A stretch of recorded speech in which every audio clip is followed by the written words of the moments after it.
There is a place in the Caribbean where 3.5 million people are citizens of the most powerful country on Earth.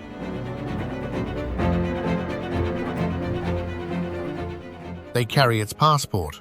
They fight in its wars. They send their sons and daughters into its army at a higher rate than most of its states.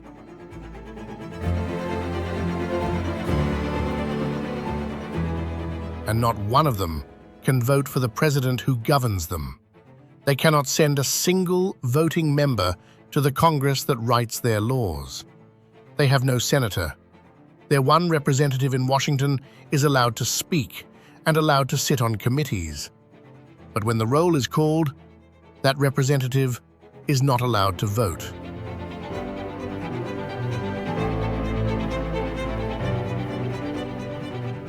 The island has its own Olympic team, its own flag, its own answer every 4 years when the world asks where it is from.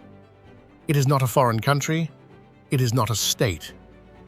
For more than a century, the highest court in the United States has described it in a single phrase: a place that belongs to the country, but is not a part of it. Foreign, the court said, in a domestic sense. Both things are true at the same time. It is American soil, and it is held at arm's length from the nation that owns it. So what is it then, this island that the map colors the same shade as the 50 states, but the law does not? This is Puerto Rico.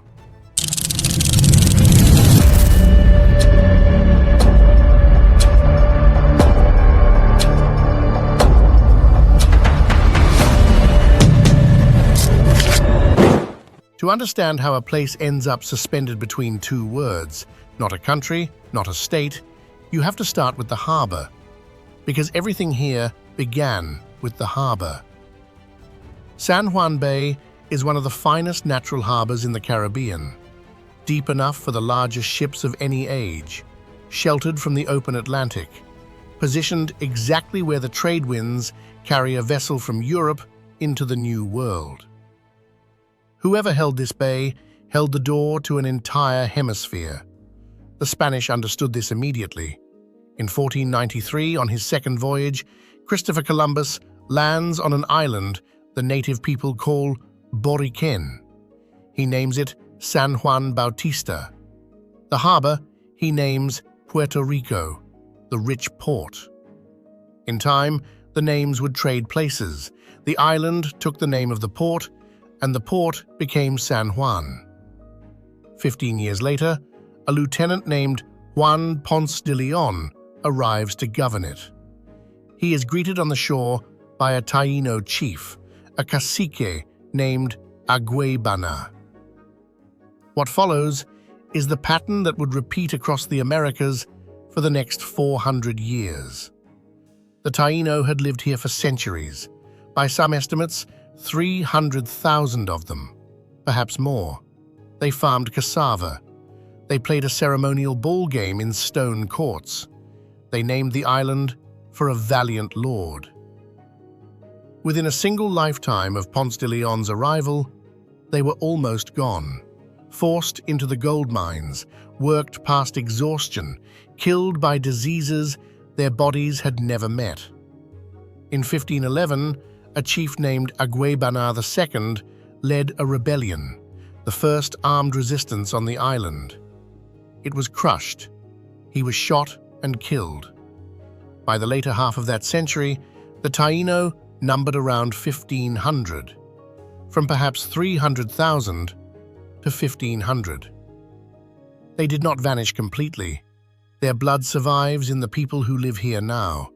Their words survive in the language: hammock, hurricane, barbecue, the very name Boriken, which islanders still use for themselves, Boricua. And in stone. High in the hills at Utuado, the ceremonial plaza of Caguana still lies open to the sky, long stone-lined courts where the Taino played their sacred ball game, ringed by slabs carved with faces that stare out across 1,000 years. No one plays there now, But the courts are swept, and the faces remain, and the island has never stopped being, in part, theirs.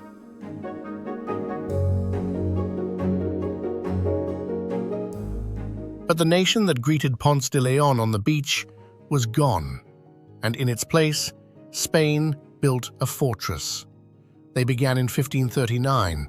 On the rocky point that guards the mouth of the bay, they raised Castillo San Felipe del Morro, El Morro, 6 levels of stone rising 140 feet above the water, walls up to 15 feet thick, batteries angled so that no ship could enter the harbor without crossing their fire. It took more than 200 years to finish. And it worked. In 1595, the English privateer Francis Drake sailed into the bay to sack the city. El Morro's guns drove him off. A cannonball is said to have passed through the cabin of his own ship. Drake left. He would be dead within months. Only once did the city truly fall. In 1598, an English force under the Earl of Cumberland took San Juan by land, from behind. And then, the thing that had always defended the island defended it again, in a crueler way. Dysentery swept the English ranks. Within weeks, the survivors abandoned the city and sailed away. The fort had not beaten them. The island had. The Dutch came in 1625. They burned the city of San Juan to the ground, but they could not take the fort. The Spanish had a name for what they had built here: the key to the Caribbean. Hold San Juan, and you held the shipping lanes of an empire. For 3 centuries, that was what Puerto Rico was to the powers that ruled it. Not a home, a position, a lock on a door.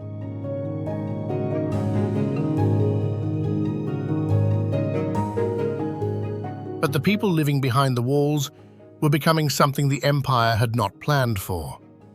Over 3 centuries, Spaniard and Taino and enslaved African blended into a people who were no longer any of those things alone. They were Criollo, Puerto Rican. They had a music, a speech, a way of the mountains that belonged to the island and to no crown. And by the 19th century, some of them wanted out. In 1868, in the mountain town of Lares, a few hundred of them rose against Spain, declared a republic, and were defeated within a day. It is remembered still as the Grito de Lares, the cry of Lares. It failed, but it named a longing that has never left. Slavery on the island was not abolished until 1873, one of the last places in the hemisphere to end it. Hold that date. A generation later, on its anniversary, it will bring a peaceful crowd into the streets of Ponce. Walk the old city today, and the centuries are still underfoot.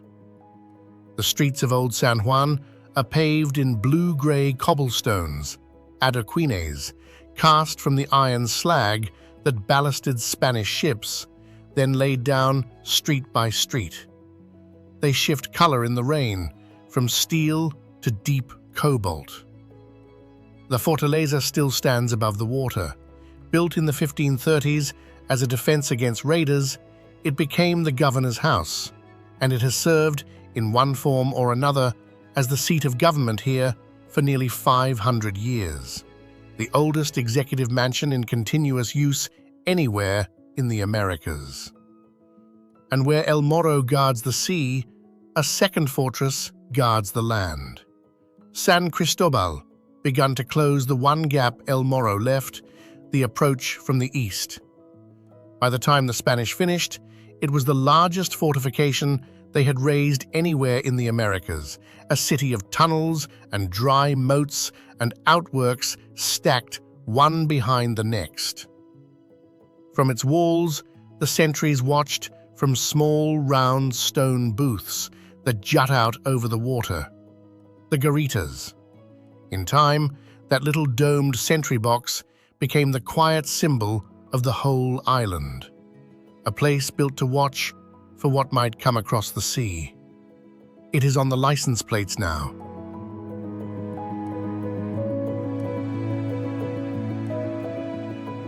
"500 years of governors, almost none of them chosen by the people they governed. But a city is more than its walls, and an island is more than its ports. Leave the coast. Climb." Puerto Rico is small, 100 miles long, 35 wide, a rectangle you could drive across in an afternoon. But it stands the land on its edge. A spine of mountains runs down the middle, the Cordillera Central, rising to more than 4,000 feet. The clouds catch on the peaks, the rain falls in the east, and the drought sits in the southwest, on the same island, an hour apart. Go southwest, and you find the opposite island. Around Guanica lies one of the best-preserved tropical dry forests on the planet. Cactus and thorn and twisted trees that may be 1,000 years old, living on a fraction of the rain that falls an hour to the east. At Cabo Rojo, the southern tip, the land dissolves into salt flats and pink lagoons where salt has been raked by hand since the days of the Taino, and a white lighthouse keeps watch over cliffs the color of bone. It was here, at Guanica, that American troops would first wade ashore in 1898. The Empire came in through the dry door. Hold that too. And in the northeast, where the mountains meet the trade winds, the water never stops falling. This is El Yunque. It is the only tropical rainforest in the entire United States National Forest System. 28,000 acres of green folded over the Luquillo Mountains. Some parts of it receive more than 200 inches of rain a year.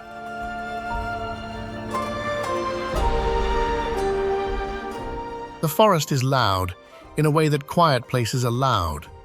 Water moving over stone, wind in the canopy. And after dark, one sound above all the others. A small frog, no bigger than the last joint of your thumb, begins to call. Ko-ki, ko-ki. It is the coqui, and it is named for the sound it makes. There are 17 species of them on the island, most found nowhere else on Earth. The male climbs into the trees at dusk and sings through the night. The first note, a warning to other males. The second, a call to females. By the thousands in every valley, the calls overlap into a single wall of sound that islanders fall asleep to and cannot sleep without.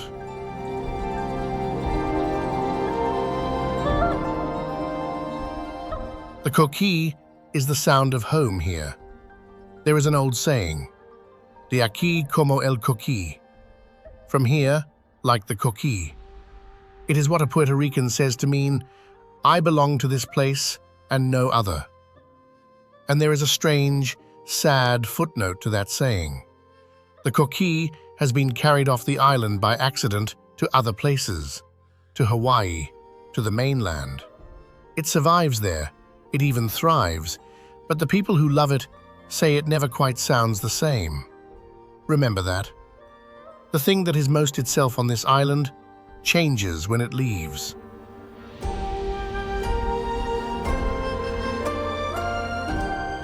The coqui is not the rarest voice in this forest. High in the canopy, if you are patient and lucky, there is a flash of green and blue and red. The Puerto Rican parrot, the iguaca, the only parrot native to any soil the United States holds. Once, there were perhaps 1 million of them across the island. The Taino knew them. Flocks darkened the sky. Then came the axe and the plow and the gun. The forests were cleared for sugar and coffee. The birds were shot and trapped. And by the year 1975, in all the world, there were 13 wild Puerto Rican parrots left. 13. What happened next is one of the longest rescues in the history of conservation. Biologists built aviaries in the forest. They raised chicks by hand. They guarded nests from hawks and rats and hurricanes. Slowly, over decades, the number climbed. And then, in 2017, the sky fell in. We will come back to that. For now, hold the parrot in your mind. 13 birds, a whole species threaded through the eye of a needle. Because that number, that refusal to disappear when disappearing would have been easier, is the closest thing this island has to a self-portrait. The forest floor holds its own survivors.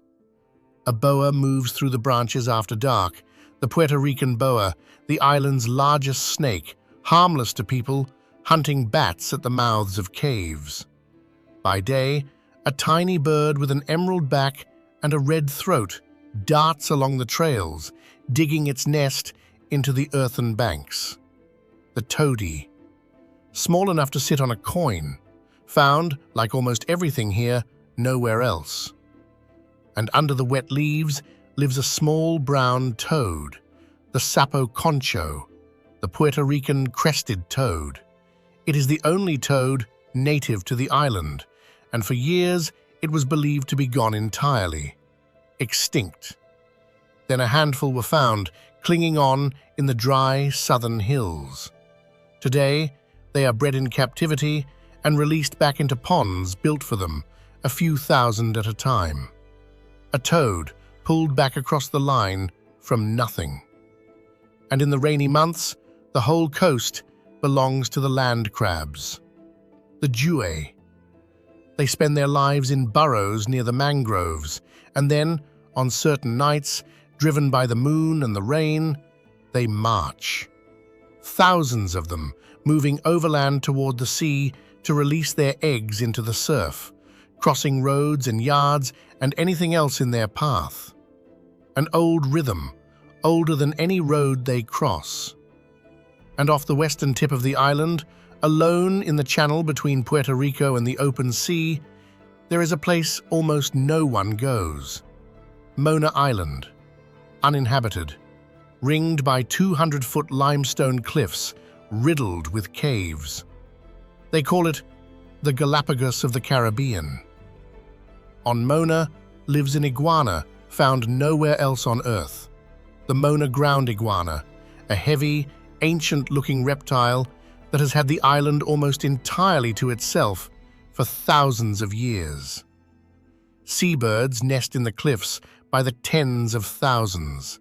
Sea turtles haul out on the beaches to lay. And in the deep channel offshore, through the winter months, the humpback whales pass. They come down from the North Atlantic to breed in the warm Caribbean water, and their songs move through the dark beneath the boats. The largest voices near the island are not on the island at all. They are passing by it, in the sea that made it. Between the main island and Vieques lies Culebra, and off its shore a curve of white sand, flamenco, regularly named among the finest beaches anywhere. Under the water, the reefs shelter parrotfish and rays and young sharks.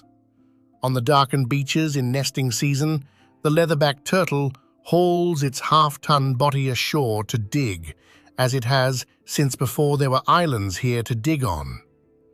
And in the quiet coastal lagoons, the manatee grazes the seagrass, slow and enormous and easily missed.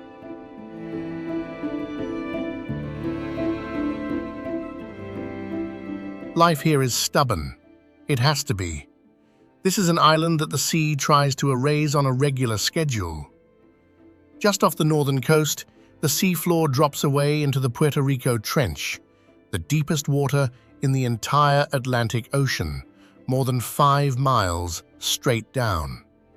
The island sits on the rim of it, where 2 great plates grind past each other, which is why the ground here shakes as well as floods. And every summer, the warm Atlantic sends its storms down the same corridor, toward the same coast. To live here is to live on a narrow shelf between the deep and the wind, and to have decided anyway to stay.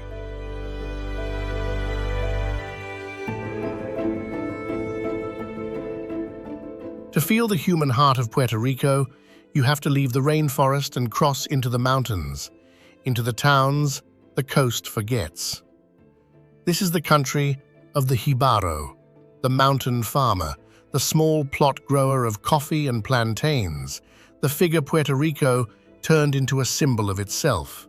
The straw hat, the machete, the stubborn dignity of a person who works a hillside that fights back. It is a country you can taste.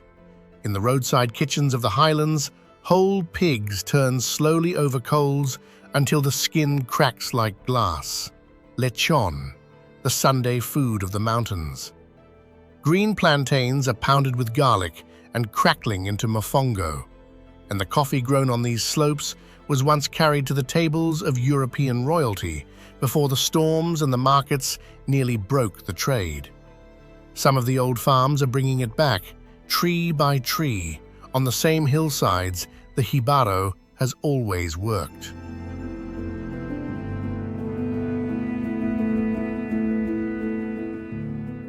North of the peaks, the mountains change their nature. The rock turns to limestone, and the rain has spent millions of years dissolving it from the inside, carving a country of round green hills and sinkholes and caverns. Beneath it runs one of the largest cave systems on Earth, the Rio Camuy, a river that vanishes underground and flows on in the dark. And on a karst hilltop near Arecibo, in a natural sinkhole 1,000 feet wide, the island once held an ear pressed to the universe.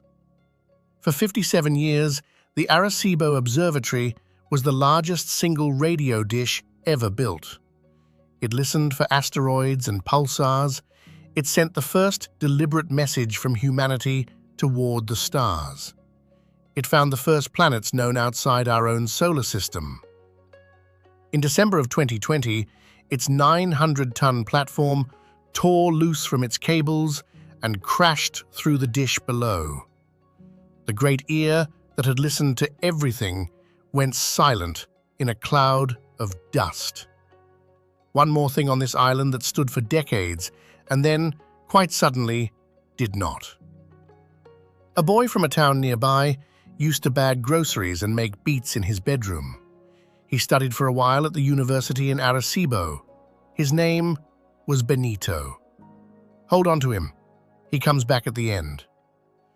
In the highland town of Adjuntas, wrapped in coffee country, there is a house painted the pink of a ripe guava. It is called Casa Pueblo. It began as a protest. In the 1980s, the government planned to carve open these mountains for copper and gold mining. A school teacher named Alexis Masol Gonzalez and his neighbors said no. They fought it for 15 years. They won. And then Casa Pueblo did something stranger. It put solar panels on its roof. Long before the rest of the island thought about it, this one pink house in the mountains cut itself free of the power grid.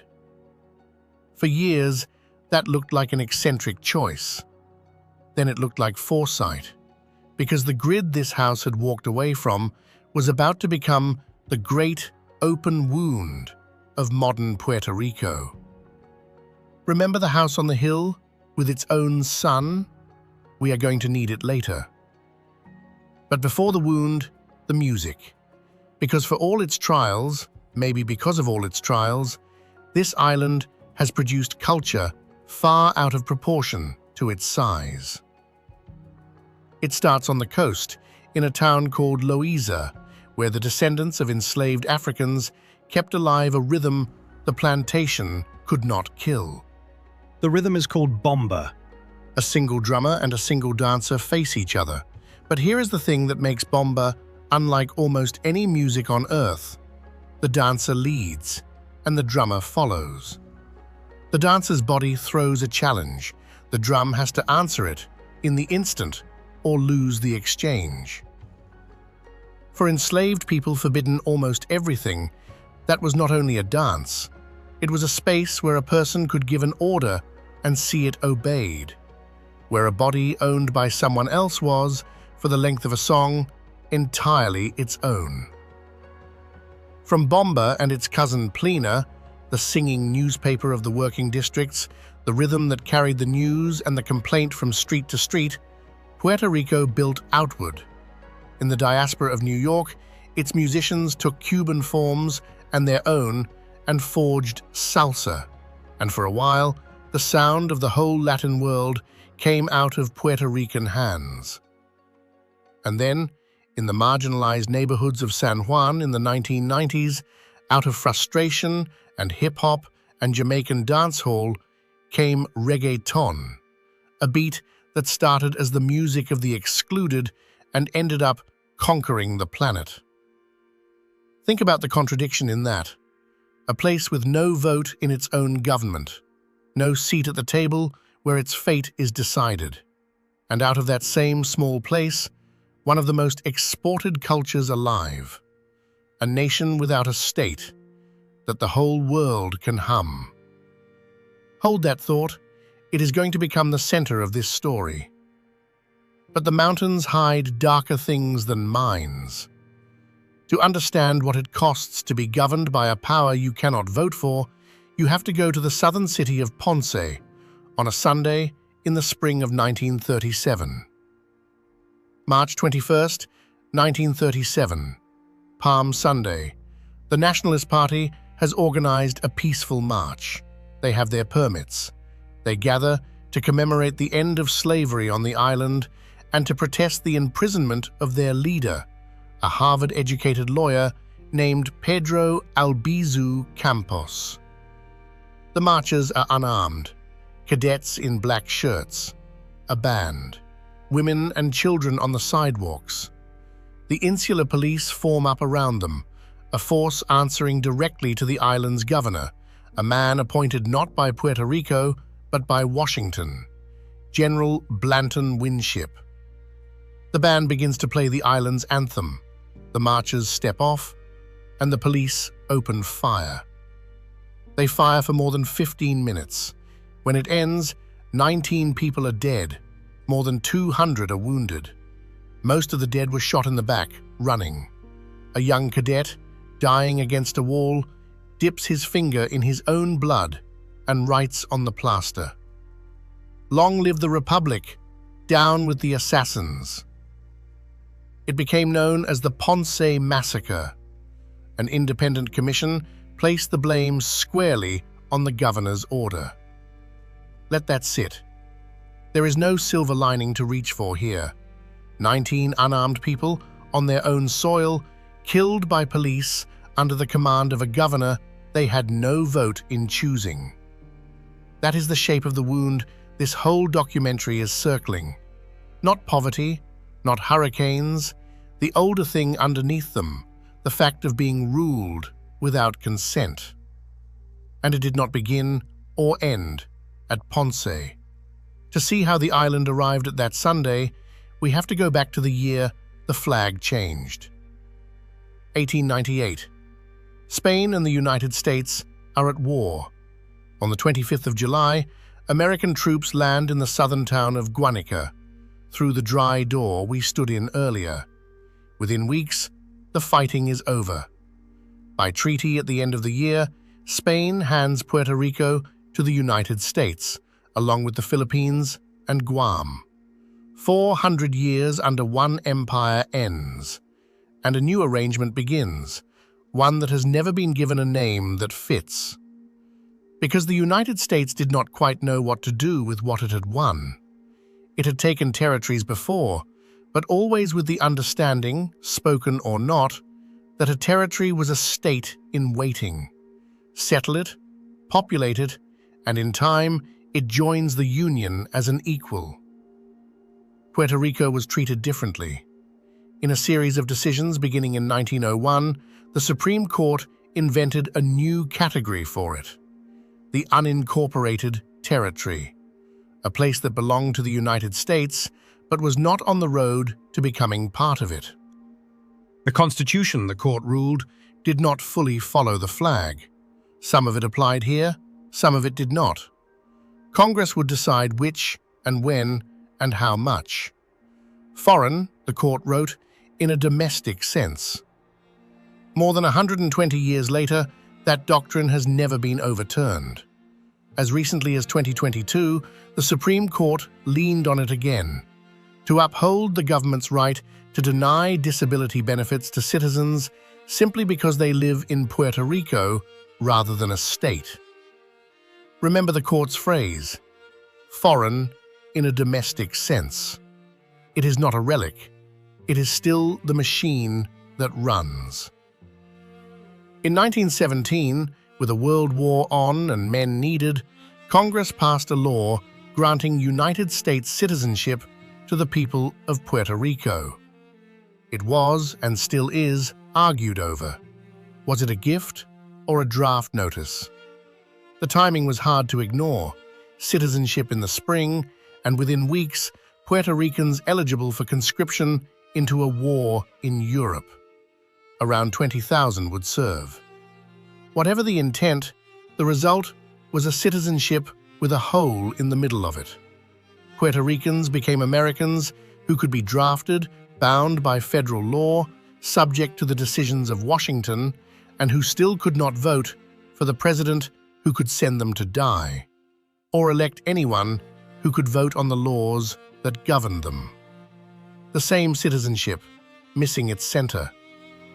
And the hole had edges you could measure in dollars.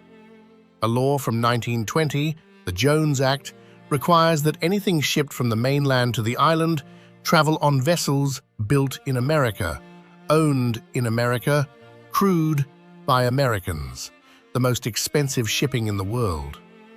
On an island that imports almost everything it eats and burns, that tax on distance lands in the price of the groceries, the fuel, the light.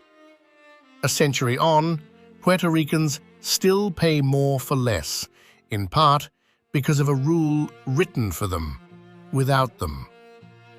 Their one representative in Washington can argue against such rules on the floor of Congress. He simply cannot vote against them. He can speak. The door closes at the word yes.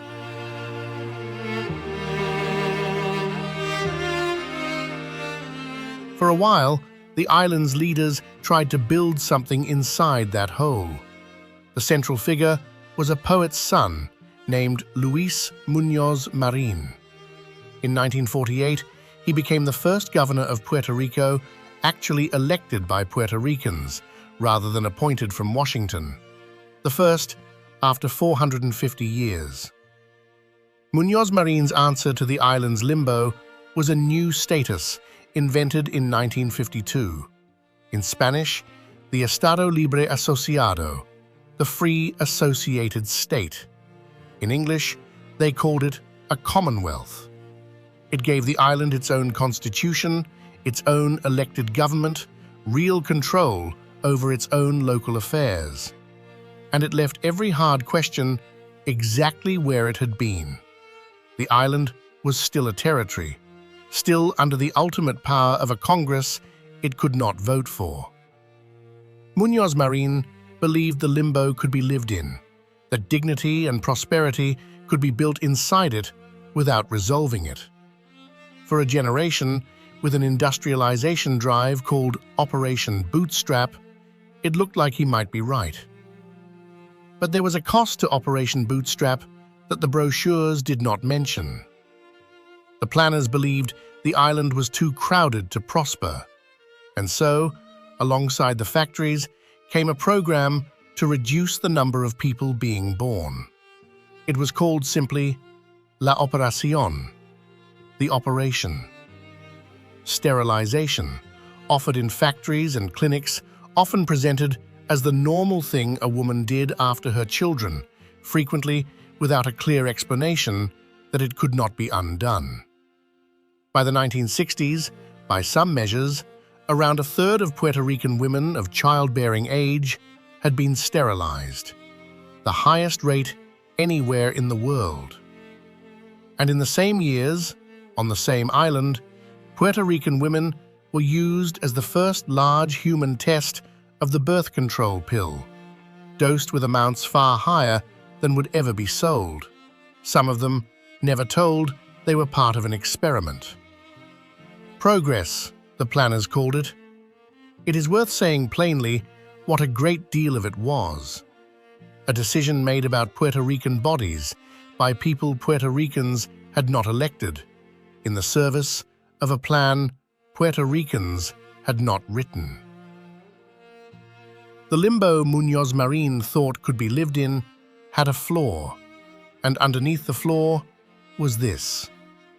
Faced with all of it, the massacre, the operation, the century of being decided for, Puerto Ricans split, as they always had, over what to do. Most reached for the ballot. A few reached for the gun. Pedro Albizu Campos, The nationalist leader whose imprisonment had brought the crowd into the streets at Ponce, spent much of his life behind bars for the cause of independence. In 1950, his followers rose in armed revolt across several mountain towns. In Jayuya, a woman named Blanca Canales raised the flag of the island and declared a republic. It lasted 3 days before it was put down from the air, the only time a United States territory has been bombed by its own government's planes. The revolt reached the mainland. 2 nationalists tried to shoot their way into the house where President Truman was staying. One of them, and a guard, died on the steps. 4 years later, a woman named Lolita Lebron led a small group onto the visitors' gallery of the United States Congress, unfurled the island's flag, and opened fire onto the floor of the house, wounding 5 representatives. She was arrested, shouting that she had come for the freedom of her country. She would spend 25 years in prison. They did not win independence. Almost no one on the island chose their methods. But they had answered the question the whole island lived inside. Who decides? With the most extreme answer there is. If the vote could not free them, perhaps nothing peaceful could. Most, though, kept faith with the vote. Over and over. 7 times Puerto Ricans have gone to the polls to decide their own status. 7 referendums, statehood, independence, or some version of the arrangement they already had. And 7 times, the vote has changed nothing, because not one of these votes is binding. Under that same old doctrine, only Congress can change the island's status. The people of Puerto Rico can ask, only Washington can answer. And Washington, for more than a century, has mostly chosen not to. We will come back to the 7th vote and to what the island looks like now. But to understand what is really at stake in these questions of status and power and consent, you have to go to the place where the abstraction turned into fire. You have to cross the water to Vieques. Vieques is a small island off the eastern coast of Puerto Rico, 20 miles long, a few thousand people. Islanders call it La Isla Nena, the little girl island. Its waters hold something almost beyond belief. In a bay on its southern shore, the sea glows. Every gallon of that water holds hundreds of thousands of tiny organisms, dinoflagellates, that flash with cold blue light when the water is disturbed. Drag a hand through the shallows at night, and it comes up dripping stars. Mosquito Bay in Vieques is the brightest bioluminescent bay ever measured on Earth.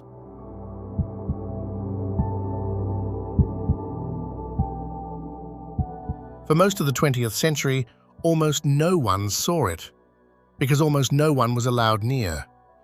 In 1941, with a new war coming, the United States Navy arrived on Vieques and took it. Not part of it, most of it. By expropriation, the Navy seized roughly 2/3 of the island, the eastern end and the western end both, and squeezed the people who lived there into a thin strip in the middle. Then, they began to use the two ends for what they had come for. For nearly 60 years, Vieques was a bombing range. The Navy and its allies fired on it, bombed it from the air, shelled it from ships offshore.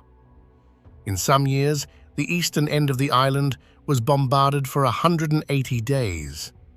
In a single year near the end, more than 20,000 bombs fell on it.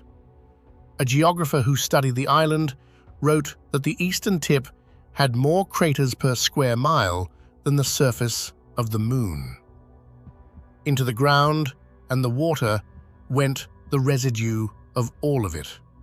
Spent explosives, napalm, heavy metals, depleted uranium, and the people of Vieques, American citizens, every one of them, lived in the strip in the middle, downwind, and got sick. The cancer rate on Vieques ran far above the rest of Puerto Rico. Here is the whole paradox of this island pressed into one place. American bombs falling for 60 years on American citizens, ordered there by a commander-in-chief that not one of those citizens was allowed to vote for. Foreign in a domestic sense. On Vieques, the phrase had a body count.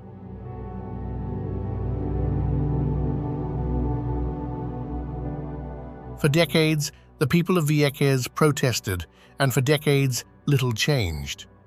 And then, on the 19th of April, 1999, a jet on a training run misses its target and drops two 500-pound bombs on an observation post.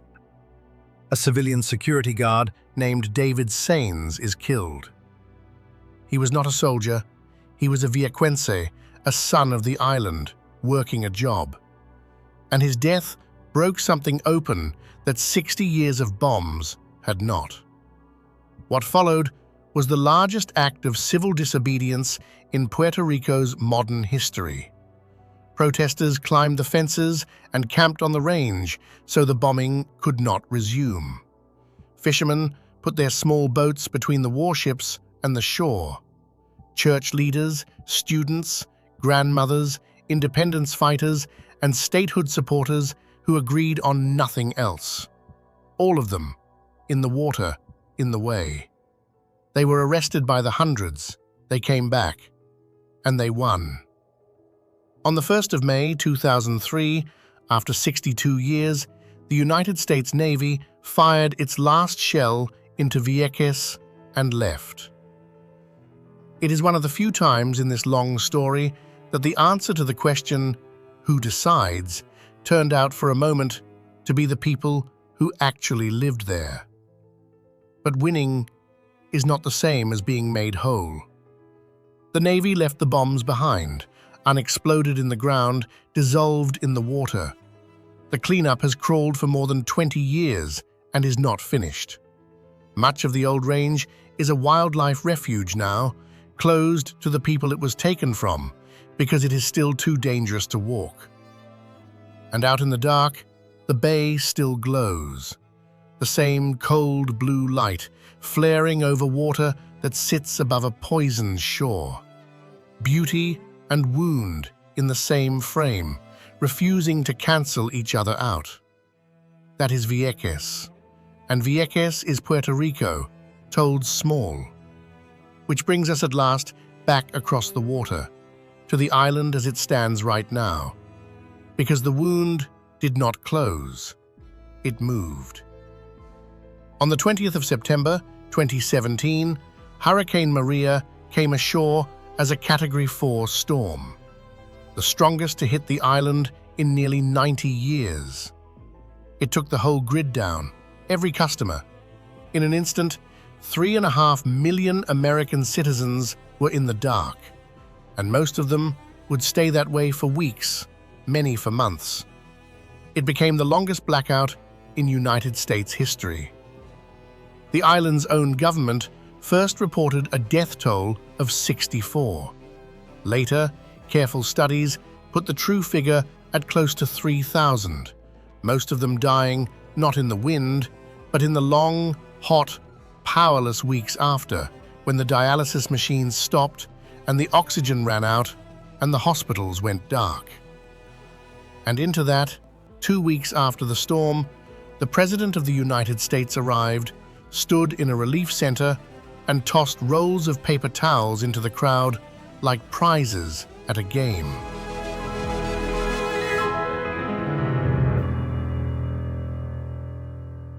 For a great many Puerto Ricans, that image said, in one gesture, everything about their place in the American story. Citizens. And an afterthought.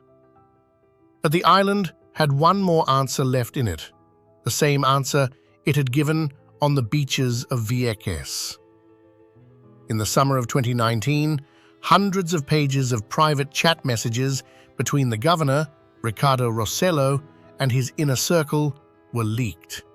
In them, the men running the island mocked women, mocked the gay, and joked about the corpses stacking up after Maria. The island had absorbed a century of being decided for. It would not absorb being laughed at over its own dead. They came into the streets of San Juan by the hundreds of thousands, the largest protests in the island's history. Day after day, night after night, motorcyclists and horseback riders and divers on jet skis, and at one point, 500,000 people filling a single highway. They did not stop. After 12 days, the governor resigned, the first in Puerto Rico's history driven from office by his own people. The island that could not vote for a president had just proven it could remove a governor with nothing but its own feet in the road. Powerless on paper, not powerless in the street. Remember the parrot. 13 birds brought back over 40 patient years. When Maria tore through El Yunque, it killed most of the wild flock in a single night. The work of half a century, undone between dusk and dawn. But not all of it. A second population, bred in the hills to the west, rode out the storm. The rescue did not end. It went back to the beginning and started again. Because that is what this island does. Not because it is inspiring, because the alternative is to disappear. And the grid? The grid never really came back. Puerto Rico's power authority was already bankrupt before Maria. Buried under some $9 billion of debt, its plants ancient, its lines neglected. After the storm, the system was privatized, handed to outside companies. It did not get better. Years later, the blackouts are simply part of life. On New Year's Eve, heading into 2025, the entire island went dark again. Months after that, during Holy Week, every single customer lost power once more. Families keep gas burners for when the stove dies. They lose a refrigerator of food and count it as ordinary. And here, finally, is where the pink house in the mountains comes back. Because while the grid failed, something quiet grew underneath it. All over the island, on rooftop after rooftop, Puerto Ricans stopped waiting. They put up their own solar panels and their own batteries, following, without meaning to, the path Casa Pueblo took 40 years ago. Rooftop solar is now one of the largest sources of power on the island, built not by the government or the utility, but by ordinary people who decided that if no one was coming to fix the light, they would make their own. It is the oldest instinct on this island in a new form. When the power that rules you will not provide, you provide for yourself, and you do not leave. And yet the question of who provides and who decides had by now taken on one more form, the starkest yet. In 2016, drowning in more than $70 billion of debt it could not pay, the island's finances were placed under the control of a board appointed from Washington. 7 members, not one of them elected by Puerto Rico, given the power to overrule the island's own government on how it spent its money. On the island, people did not call it the Fiscal Oversight Board. They called it La Junta. To pay the creditors, La Junta cut. It closed hundreds of schools. It reached for pensions. It ran, in daily practice, an island whose own elected officials it could veto, under the same old logic that had governed the place since 1901.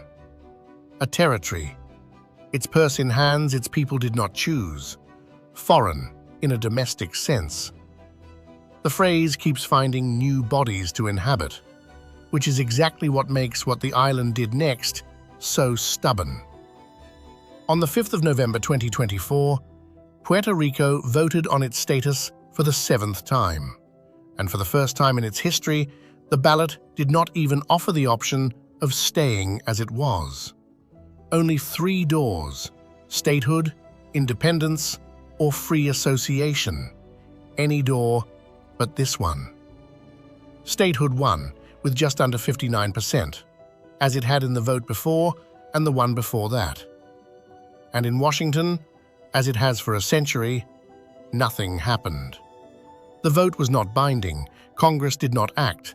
The island asked clearly to stop being a territory, and the machine that has run since 1901 simply kept running.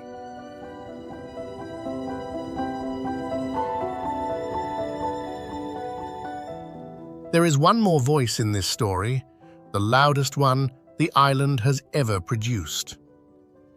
In January of 2025, the biggest musician on the planet, the boy from near Arecibo who used to bag groceries, Benito Martinez Ocasio, the one the world calls Bad Bunny, released an album that was, from its first note, a love letter to Puerto Rico and an argument about its future. It was stitched together out of the island's own oldest music, bomba, plena, the mountain songs of the Jibaro. He put the sound of the coquille and the crested toad into a record that went to #1 around the world. And then he did something no artist of his size had done. He announced that he would not tour the United States. Instead, he would stay home, 30 nights in a single arena in San Juan, the first shows reserved for residents of the island only. He called the residency 3 words in Spanish. No me quiero ir de aquí. I don't want to leave here. Because that is the other half of the island's story, the half the maps never show. There are more Puerto Ricans living on the mainland now than on the island itself. Storm after storm, blackout after blackout, the young leave to find the light switch that works. The island loses, every year, some of the people who love it most. It has been happening for 70 years. In the 1950s, a great wave left for the factories and tenements of New York, and a second Puerto Rico grew up in the Bronx, and in Chicago, and in Orlando. New Yorican, they came to call themselves, Puerto Rican, and something new at once. Every June, the flag still floods Fifth Avenue in a parade 1 million strong. The island is a place. It is also a people, scattered across a mainland that lets them vote for a president. Only once they have left the island behind. His whole record was about that ache, about gentrification pricing locals off their own coast, about an identity being sold back to its owners as a vacation, about a coquille that does not sound the same once it leaves. I don't want to leave here. It is the most political sentence a Puerto Rican can say, and he said it by staying.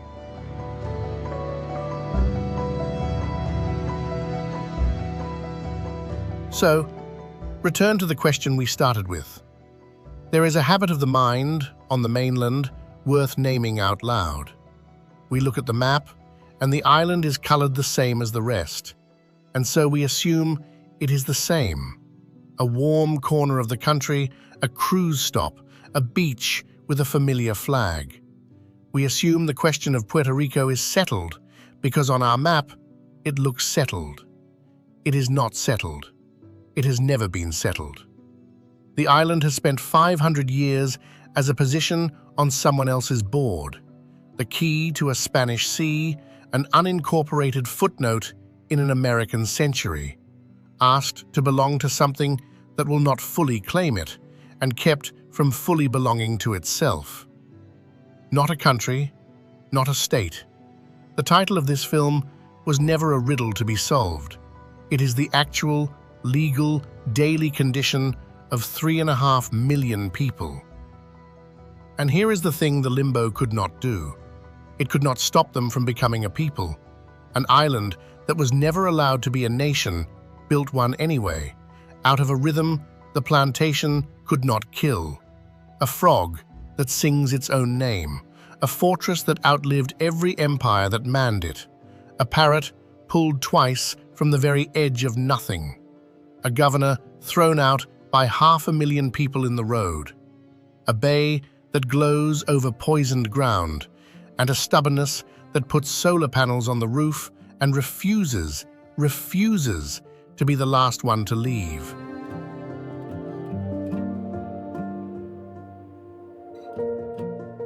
No one knows how the story of Puerto Rico's status ends, whether the 51st star is ever sewn onto the flag, whether the island one day walks out on its own, or whether, 100 years from now, it is still exactly here, belonging to a country, but not a part of it.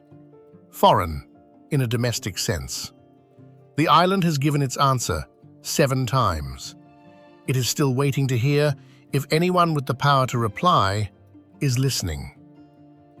Thank you for spending this time on the island with us. Until the next journey.